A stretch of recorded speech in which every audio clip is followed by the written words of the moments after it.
Rebonjour, donc la suite sans plus attendre, simplement pour vous expliquer les 2 approches, de modélisation qu'on va utiliser dans le cadre de ce projet et je fais un petit passage, dans Photoshop pour l'expliquer. Ça change un petit peu de l'interface de Blender et ça me permet de vous expliquer plus clairement, tout cela. Donc première méthode, on peut partir d'un cube et ce cube, on va le découper, c'est-à-dire ajouter des points supplémentaires sur ce cube, des segments supplémentaires, qu'on va après déplacer dans l'espace, les points en question, pour donner forme à l'objet. Donc c'est ce qu'on appelle la modélisation, le box modeling, qui est assez classique. Alors, ce faisant, quand on va découper en gros comme ça dans l'objet, on va s'arranger pour ajouter du détail progressivement. Le piège à éviter, ça vous pouvez le noter en grand sur une feuille de papier, c'est de ne pas ajouter trop de lignes directement. C'est-à-dire qu'ici, chaque point que je vais créer, je vais petit à petit le repositionner dans l'espace et je vais faire ça au fur et à mesure. Parce que si on ajoute plein de lignes comme ceci sur son objet et puis qu'on commence à déplacer tous les points, on s'arrache très vite le peu de cheveux qu'il nous reste. En tout cas, je parle pour moi. Mais voilà, ça, c'est un truc à se taper la tête au plafond. Donc, à éviter. Éviter d'ajouter plein de lignes comme ceci. On va ajouter quelques points au début quand on va travailler une forme. Vous le verrez dans les exercices qui suivront. Et comment et on va déplacer les points tout de suite. Alors, on ne va pas découper n'importe comment non plus dans l'objet. C'est-à-dire qu'ici, ben, j'ai chaque fois coupé la boîte en deux, ce qui est assez logique, mais je le précise quand même à toutes fins utiles. On va éviter de découper la boîte. Ah, peut-être pas du rouge. Une autre couleur, je vais prendre du vert. Voilà.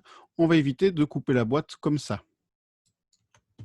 Voilà. Pourquoi? Parce que si je découpe la boîte en coupant à travers tout, de cette façon-là, de façon totalement anarchique et aléatoire, euh, d'un côté, je vais peut-être avoir des points de contrôle à des endroits qui m'intéressent, mais d'un autre, je vais me retrouver avec des problèmes potentiels au niveau de la structure de l'objet. Donc ça, je referai le point là-dessus après, avec d'autres pièges à éviter, d'autres règles à respecter concernant le découpage de l'objet. Mais voilà, pour cette première approche, on part d'une boîte, on ajoute des points, on les déplace et on travaille petit à petit la forme globale de l'objet. Première méthode qu'on utilisera ici pour l'essentiel des éléments du personnage.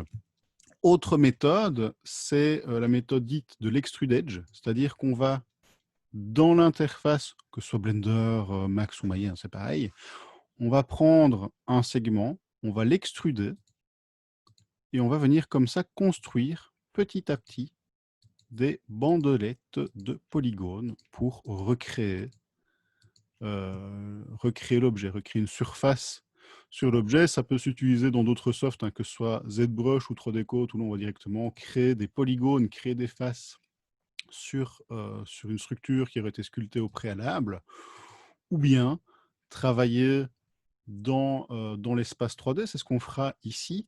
Là aussi, comme pour l'étape précédente, il y a un petit piège, j'ai envie de dire, c'est que vous allez créer plein de points en travaillant de cette façon-ci.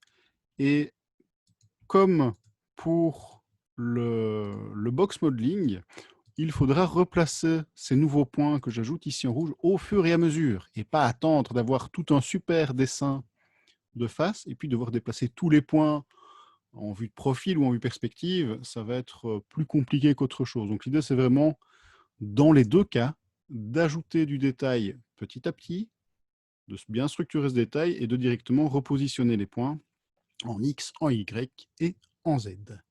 Donc voilà pour ce premier point concernant les deux approches que nous allons utiliser pour la modélisation.